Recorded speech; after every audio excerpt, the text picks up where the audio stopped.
Dan seperti ini jugalah bagaimana seseorang melihat Allah sebelum mereka sebenarnya mengenal Allah. Mengapa banyak orang menolak Allah dan tidak mau ke gereja atau membaca Alkitab? Karena mereka berpikir bahwa Allah lah yang akan mencari mereka. Saudara pendengar, bersama dengan saya Oti Priambodo dalam program Jalan 66. Program ini akan memberikan pengetahuan Alkitabiah dan menyuguhkan kepada kita suatu jalan keselamatan. Saat ini kita memasuki rangkaian pembelajaran tentang Injil, yaitu Kitab Lukas pasal yang ke-19. Pak Yohanes akan membawakan sebuah tema hari ini dengan judul Investasi Jangka Panjang. Saudara, ada banyak pengorbanan yang telah kita lakukan untuk meraih mimpi kita, untuk menjadikan suatu kenyataan, serta memberikan kita rasa aman dan nyaman. Harga yang harus dibayar pun tidak lagi menjadi masalah. Kita masih akan mencoba sekuat tenaga untuk menjadikannya menjadi suatu kenyataan. Tetapi, bagaimana dengan kehidupan kekal? Apakah kita sudah membuat investasi yang benar? Pendengar yang dikasihi oleh Tuhan, dalam masa kelimpahan, banyak orang berhenti sejenak dan berpikir, di manakah akan kusimpan semua keuntungan dan segala sesuatu yang telah kuperoleh dalam bisnisku?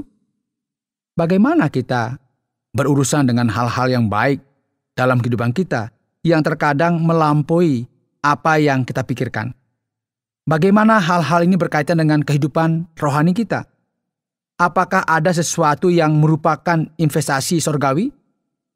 Mari kita melihat pasal 19 dari Injil Lukas ini. Kita akan memahaminya dengan baik. Kita akan melihat sebuah cerita tentang apa yang akan dilakukan oleh seseorang kaya dengan uangnya. Jadi mari kita memperhatikan firman Tuhan ini bersama-sama. Ya, dikatakan Yesus masuk ke kota Yeriko dan berjalan terus melintasi kota itu. Di situ ada seorang bernama Zakius, kepala pemungut cukai, dan ia seorang yang kaya.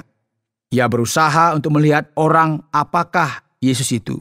Tetapi ia tidak berhasil karena orang banyak, sebab badannya pendek. Maka berlarilah ia mendahului orang banyak, lalu memanjat pohon ara untuk melihat Yesus yang akan lewat di situ. Pendengar yang dikasihi oleh Tuhan. Ini merupakan sebuah cerita yang sangat terkenal. Mungkin Anda masih ingat ketika sekolah minggu ini, biasanya kita ingat dengan Zakius ya. Jadi saya yakin bahwa saudara bisa menggambarkan situasi yang terjadi di sini. Zakius ini merupakan seseorang yang mirip dengan direktur dari kantor pajak. Dan dari pekerjaannya, pastilah dia akan menjadi orang yang kaya. Karena apa? Karena berurusan dengan uang. Pada saat yang bersamaan, ia merupakan orang yang pendek. Di tengah kerumunan orang banyak orang ingin melihat Yesus khususnya karena mukjizat yang telah ia lakukan. Zakius pun, sebagaimana dapat kita bayangkan di sini, tentu kita telah mendengarkan apa yang Yesus katakan. Dan ia menjadi tersentuh oleh karena perkataannya itu. Sehingga orang kaya ini pada akhirnya memutuskan untuk menginvestasikan uangnya di suatu tempat. Ya, pada dasarnya memutuskan untuk membuang semua miliknya ke jurang. Ia tidak peduli dengan apa yang dikatakan oleh orang banyak terhadap dia. Ia tidak mempedulikan lagi tentang dirinya. Hanya ini saja kesempatanku. Saudara, jadi bayangkan, orang yang pendek ini memanjat sebuah pohon. Mungkin ini merupakan suatu adegan dalam film komedi ya. Naik ke pohon begitu seperti dikejar harimau begitu. Akhirnya ia pun memanjat pohon ara, dan ketika ia sampai ke atas, kita melihat dalam firman Tuhan bahwa ketika Yesus sampai ke tempat itu, ia melihat ke atas dan berkata, "Zakius, segeralah turun, sebab hari ini aku harus menumpang di rumahmu." Ia pun turun dan menyambut Yesus dengan sukacita. Namun orang banyak yang ada di sana mulai menggerutu, ia menumpang di rumah orang berdosa. Pendengar yang dikasihi oleh Tuhan, ini merupakan sesuatu yang sangat menarik. Akan selalu ada orang yang berpikir tentang yang paling buruk yang akan terjadi. Jika kita dekat dengan seseorang yang terkenal sangat baik, tidak akan ada orang yang berkata, luar biasa. Orang yang jahat itu pasti akan terpengaruh dengan orang baik itu.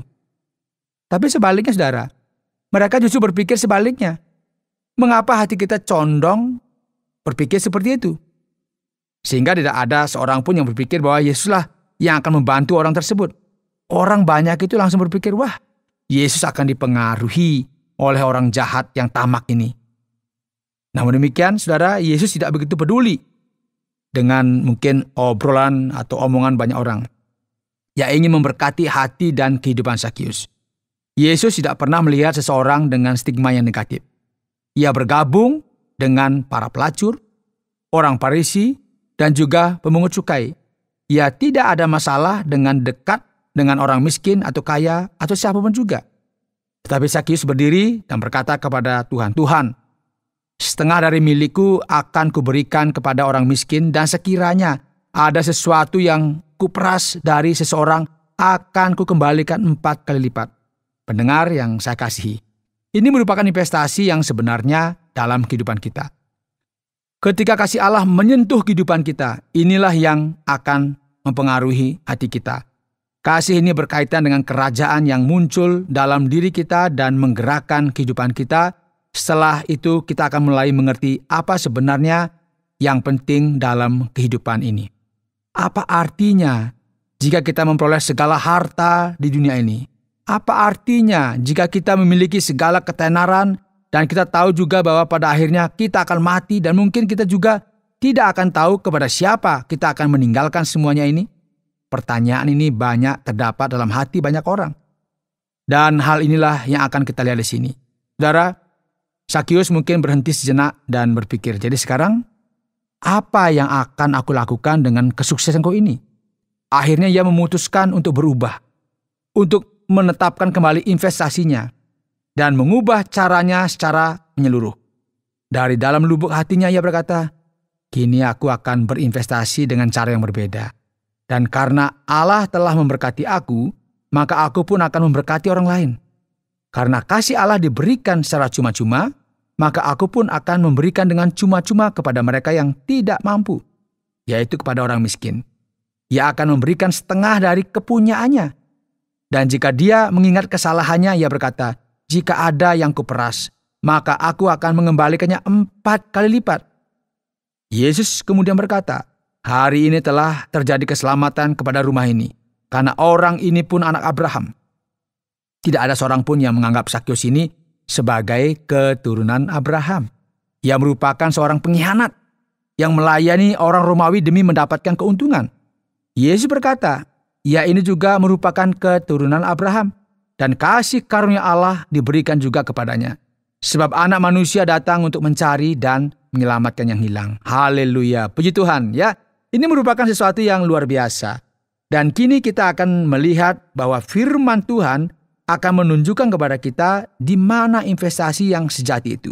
Dan kini pun firman Tuhan akan berlanjut dan tentunya hal ini akan menarik perhatian kita. Saudara, dalam ayat 11 dikatakan, untuk mereka yang mendengarkan dia di situ, Yesus melanjutkan perkataannya dengan suatu perumpamaan. Sebab ia sudah dekat Yerusalem dan mereka menyangka bahwa kerajaan Allah akan segera kelihatan. Maka ia berkata, ada seorang bangsawan berangkat ke sebuah negeri yang jauh untuk dinobatkan menjadi raja di situ, dan setelah itu baru kembali. Ia memanggil 10 orang hambanya dan memberikan 10 mina. Kira-kira itu 0,5 kilo perak nilai uang pada waktu itu. Ya, ia berkata kepada mereka, pakailah ini untuk berdagang sampai aku kembali. Jadi apa yang terjadi sekarang, saudara? Orang-orang sebangsanya membenci dia. Lalu mengirimkan utusan menyusul dia untuk mengatakan, kami tidak mau orang ini menjadi raja atas kami. Dan terjadilah ketika ia kembali. Setelah dinobatkan menjadi raja, ia menyuruh memanggil hamba-hambanya yang telah diberinya uang itu, untuk mengetahui berapa hasil dagang mereka masing-masing. Orang yang pertama datang dan berkata, Tuan, mina Tuan yang satu itu telah menghasilkan 10 mina. Katanya kepada orang itu, baik sekali perbuatanmu itu, hai hambaku yang baik. Engkau telah setia dalam perkara kecil, karena itu terimalah kekuasaan atas 10 kota. Datanglah yang kedua dan berkata, Tuan, mina tuan telah menghasilkan 5 mina. Katanya kepada orang itu, dan engkau kuasailah 5 kota. Dan hamba yang ketika datang dan berkata, Tuan, inilah mina tuan, aku telah menyimpannya dalam sapu tangan. Sebab aku takut akan Tuhan, karena Tuhan adalah manusia yang keras. Tuhan mengambil apa yang tidak pernah Tuhan taruh, dan Tuhan menuai apa yang tidak Tuhan tabur. Katanya kepada orang itu, hai hamba yang jahat, aku akan menghakimi engkau menurut perkataanmu sendiri. Engkau sudah tahu bahwa aku adalah orang yang keras, yang mengambil apa yang tidak pernah aku taruh, dan menuai apa yang tidak aku tabur. Jika demikian, mengapa uangku itu tidak kau berikan kepada orang yang menjalankan uang? Maka sekembalinya aku dapat mengambilnya serta dengan bunganya. Lalu katanya kepada orang-orang yang berdiri di situ, ambillah mina yang 1 itu daripadanya dan berikanlah kepada orang yang mempunyai 10 mina itu. Yesus mengatakan sesuatu yang sangat mengejutkan. Aku berkata kepadamu, setiap orang yang mempunyai, kepadanya akan diberi. Tetapi siapa yang tidak mempunyai, daripadanya akan diambil juga apa yang ada padanya. Akan tetapi semua seteruku ini, yang tidak suka aku menjadi raja, bawalah mereka kemari dan bunuhlah mereka di depan mataku. Pendengar yang dikasihi oleh Tuhan, ini merupakan sesuatu yang luar biasa. Karena setelah kita membaca cerita tentang Sakius, kini kita melihat perumpamaan tentang kerajaan Allah. Segera setelah kita menerima keselamatan ini, dan kerajaan Allah mulai mengubahkan kehidupan kita, penting sekali untuk kita mulai berjalan ke arah ini. Kerajaan ini seumpama sebuah investasi yang dibuat oleh Allah sendiri. Allah telah memberikan kepada kita dengan gratis, dengan cuma-cuma, dan kita telah menerimanya, dan hal ini haruslah menghasilkan buah. Dengan demikian, ketika kehidupan kita dipengaruhi oleh kasih tanpa syarat dari Sang Raja ini, sudah selayaknya lah kita menghasilkan buah. Mereka yang tidak mau merisikokan diri mereka sendiri, belum merisikokan kehidupan sendiri, mereka ini belum mencapai kerajaan Allah atau mendapatkan keselamatan. Oleh karena itu, mereka yang mengenal Allah dan telah tersentuh oleh kasih-Nya, oleh anugerah-Nya, perlu menempatkan kehidupan mereka sebagai sebuah investasi bagi kerajaan Allah. Mereka yang memiliki 5, kerjakanlah. Investasikanlah hal-hal tersebut dan tingkatkanlah jumlahnya. Inilah mengapa penting sekali untuk kita menjadi produktif dalam kerajaan Allah. Jika seseorang mengaku bahwa mereka telah menerima kehidupan yang kekal dan keselamatan, namun masih saja tidak melakukan sesuatu berkaitan dengan hal ini, maka kita perlu berhenti dan berpikir, apakah betul bahwa keselamatan ini telah mempengaruhi hati saya? Dan kita akan melihat di sini bahwa Tuhan berkata, lihatlah, mereka yang menolak peraturanku, kerajaanku, mereka inilah yang akan dihukum. Dan mereka yang menginvestasikan hal-hal tersebut dengan benar, sebagaimana Yesus katakan di sini, mereka inilah yang akan mendapat hadiah. Mereka yang tidak mengerti dengan benar siapakah Tuhan itu sebenarnya, dan berpikir bahwa Ia terlalu menuntut, berpikir bahwa Ia terlalu keras, dan orang tersebut dikuasai oleh ketakutannya, maka akhirnya mereka ini akan berjalan di jalan yang salah. Mendengar yang dikasihi oleh Tuhan, apa artinya kehidupan kita ini? Jika kita hanya memikirkan tentang apa yang ada saat ini, jika kita berpikir mengenai realita yang ada di dunia ini, alam semesta ini, dan seluruh makhluk yang ada di dunia ini dalam kekekalan, mimpikanlah sesuatu yang besar. Mimpikan sesuatu yang jauh di depan, karena kita perlu menjalani kehidupan kita ini dengan fokus kepada investasi yang sejati. Ini merupakan sebuah investasi yang tidak hanya untuk hari ini. Ini merupakan investasi dalam kehidupan spiritual, investasi dalam kehidupan jangka panjang, sebagaimana yang Allah kehendaki. Anda sedang mendengarkan Jalan 66 dalam rangkaian kisah Injil Lukas pasal yang ke-19 yang telah dijelaskan oleh Pak Yohanes dengan topik investasi jangka panjang. Mari kita beralih kepada bagian tanya jawab, dan saat ini kita akan melihat dalam kitab Lukas pasal yang ke-19 ini. Terima kasih para pendengar sekalian yang senantiasa bersama-sama untuk mendengarkan program ini. Pak Yohanes akan mencoba untuk memberikan jawab kepada kita tentang pertanyaan-pertanyaan yang akan kita ajukan. Pak Yohanes, kalau kita perhatikan dalam pasal ini dimulai dengan berbicara mengenai seorang yang kaya yang bernama Sakeus. Bagaimana mungkin orang kaya ini bertobat, begitu cepat? Ya, jika kita lihat sepintas, memang akan terkesan seperti itu dalam firman Tuhan. Namun sayangnya tidak ada banyak detail yang diberikan kepada kita di sini. Namun kita bisa tahu dengan jelas bahwa ada sesuatu yang terjadi sebelumnya. Yesus sangatlah terkenal pada saat itu. Perkataan dan pesannya telah didengar oleh banyak orang di Israel. Dan mereka tahu betul siapakah dia. Jadi apa yang dapat kita simpulkan dari hal ini? Sakius sama seperti wanita yang datang dan membasuh kaki Yesus dan menyekanya dengan rambutnya. Dan ini adalah wanita yang terlibat dengan prostitusi. Demikian juga yang terjadi di sini. Ada seorang laki-laki yang tidak memiliki sahabat. Seseorang yang tidak memiliki hubungan baik dalam masyarakat. Dan ini tentu mempengaruhi orang ini. Yang memiliki segala-galanya. Namun pada saat yang bersamaan, ia tidak memiliki apa-apa. Sama seperti banyak orang dewasa ini yang memiliki harta berlimpah-limpah, namun tidak bisa memiliki suatu hubungan yang jujur dan benar dengan orang lain.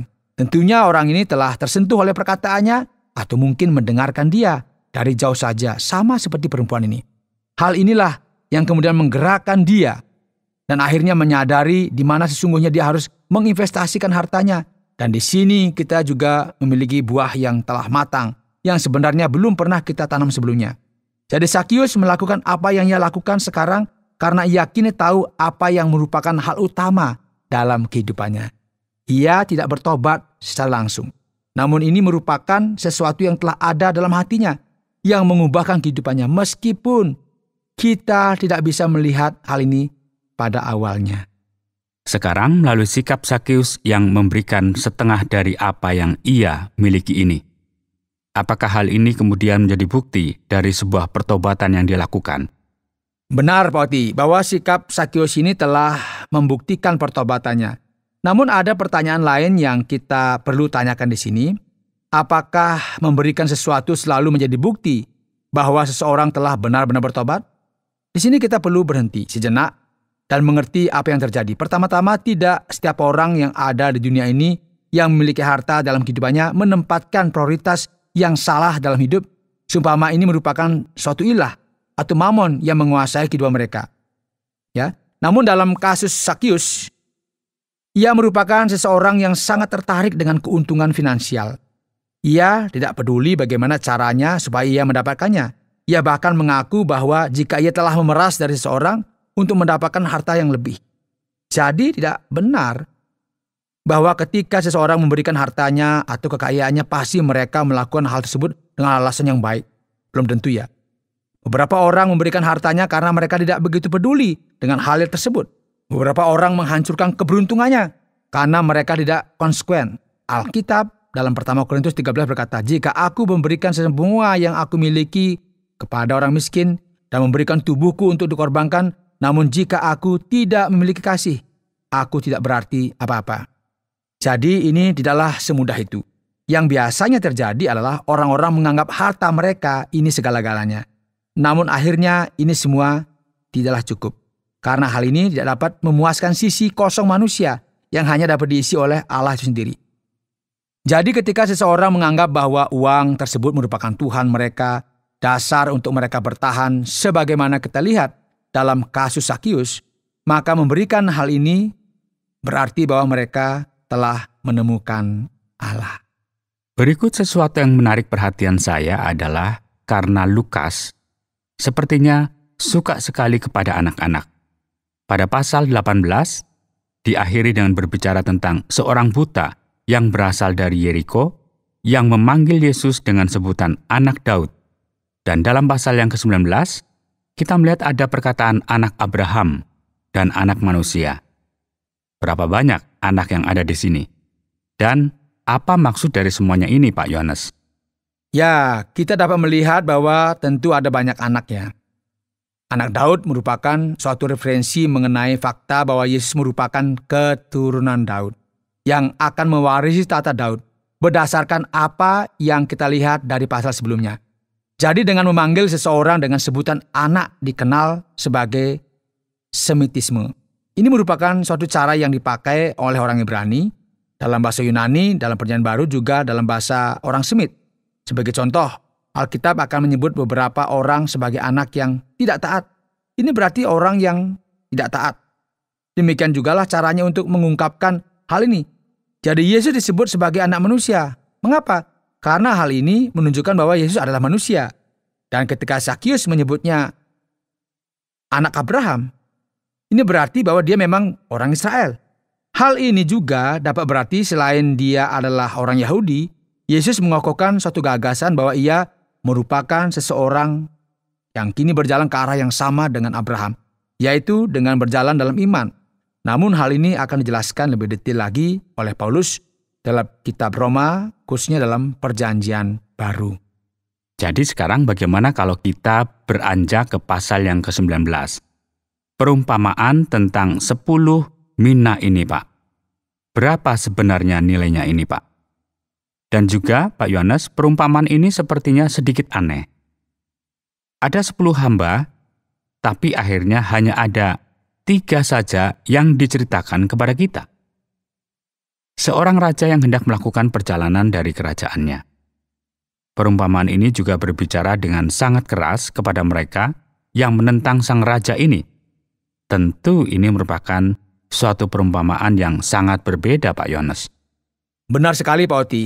Ini merupakan suatu perumpamaan yang sangat aneh. Orang yang membaca ini bahkan berkata, oke, jadi mengapa hal ini dikatakan di sini? Jadi mari kita melihat hal ini terlebih dahulu yang berhubungan dengan mina.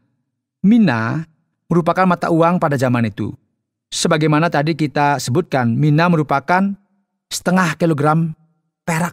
Banyak ya. Dan supaya kita memahami hal ini lebih jelas, kita perlu membandingkan hal ini, namun kita tidak bisa memiliki kuantitas yang jelas. Kira-kira 1 mina hampir sama dengan gaji 3 bulan dari pekerjaan kasar. 3 bulan. Lumayan ya.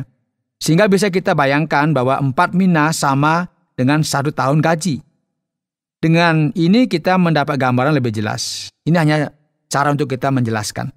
Dan alasan mengapa perumpamaan ini sangat aneh adalah karena perumpamaan ini menceritakan episode yang telah terjadi beberapa dekade sebelumnya, beberapa tahun sebelumnya, yang merupakan sebuah episode mengenai Raja Herodes Agung, Raja Arkelius, yang mencoba untuk mengatakan bahwa ia merupakan seorang raja.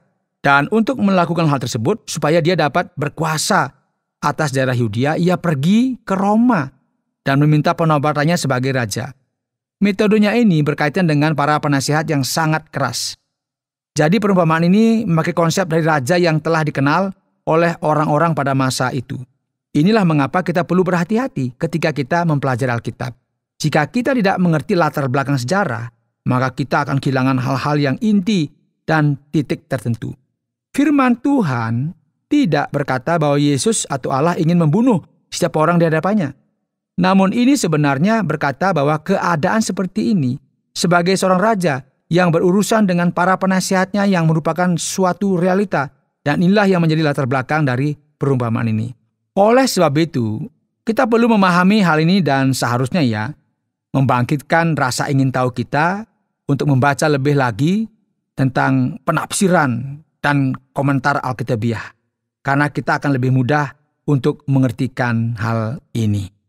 Jadi sekarang, apakah ini adil apabila kemudian kita mengambil dari seseorang yang hanya memiliki 1 mina dan memberikannya kepada yang memiliki 10 mina? Apa yang sebenarnya Yesus sedang ajarkan kepada kita dalam bagian ini? Memang Pak Otia, jika kita melihat hal ini sepertinya tidak adil. Orang ini hanya memiliki 1 saja. Dan tentu banyak orang akan berkata, kasihan deh loh. Mengapa satu-satunya yang ia punya harus diambil juga? Namun firman Tuhan akan berkata bahwa orang tersebut yang telah tersentuh oleh kasih karunia Allah, kini orang tersebut pun harus menuju ke suatu arah. Guna membuat investasi ini, orang tersebut haruslah berani dan rela. Kini ia memiliki hidup yang baru. Jadi jika seseorang tidak menunjukkan sikap semacam ini, maka ini berarti bahwa ide mereka salah total. Mari kita perhatikan apa yang dikatakan hamba itu. Aku takut akan Tuhan, karena Tuhan adalah manusia yang keras. Tuhan mengambil apa yang tidak pernah Tuhan taruh, dan Tuhan menuai apa yang tidak Tuhan tabur. Orang ini melihat tuannya sebagai seorang yang mengerikan, yang menakutkan, dan terlalu banyak menuntut. Dan seperti ini jugalah bagaimana seseorang melihat Allah sebelum mereka sebenarnya mengenal Allah itu. Mengapa banyak orang menolak Allah dan tidak mau ke gereja atau membaca Alkitab?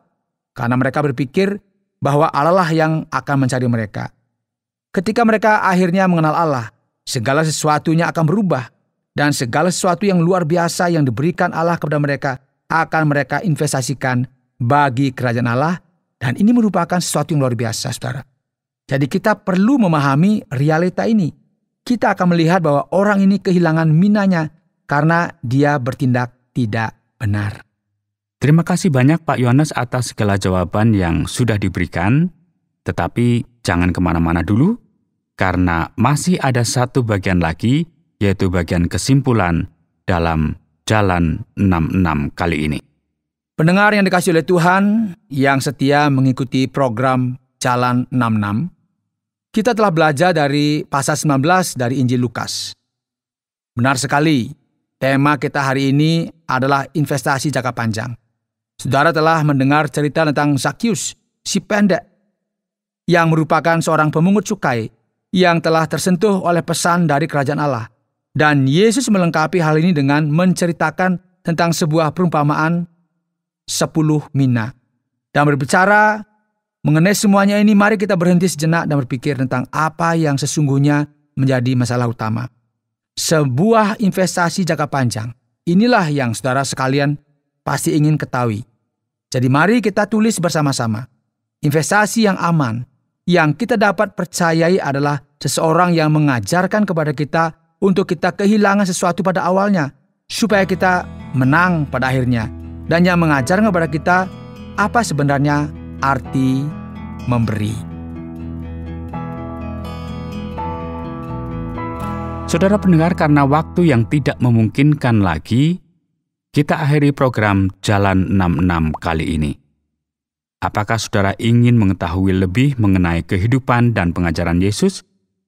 Kami menantikan Anda untuk mengikuti pelajaran berikutnya dalam lanjutan pembelajaran tentang apa yang diajarkan Yesus Kristus kepada kita. Saudara, program Jalan 66 mengundang Anda untuk terus bersama dalam seri pembelajaran Alkitab yang memberikan pelajaran yang menyeluruh tentang firman Tuhan. Jika Anda memiliki pertanyaan atau berespon terhadap topik berhubungan dengan program ini, silakan menyampaikan melalui WhatsApp ke nomor 081 333 777 386. Terima kasih atas perhatian Anda.